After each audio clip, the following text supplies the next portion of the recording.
अरे ऋषभ ठंडा लग रहा है ना भाई, बहुत ज़्यादा ठंडा लग रहा है।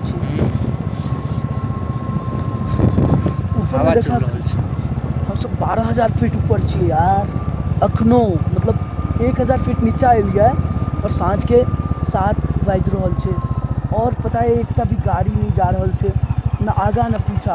आगा वो दिखा दे, पीछा वो दिखा दे। लागे छै ना इजी होइ छै ट्रिप करना है, कहियो ट्रिप कऽ के देखबै भाई, बुझामे आबि जाइ छै। तो ठीक छै, बहुत बढ़िया छै, बहुत नीक दर्शन भेलै।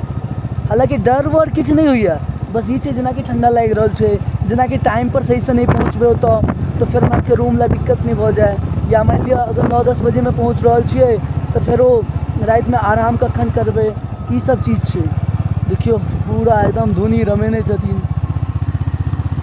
कागबेनी 5 किलोमीटर, ओके यह 5 किलोमीटर के तगड़ा मतलब अथी छै भाई। देखिए कतेक मूव छै, आ देखियो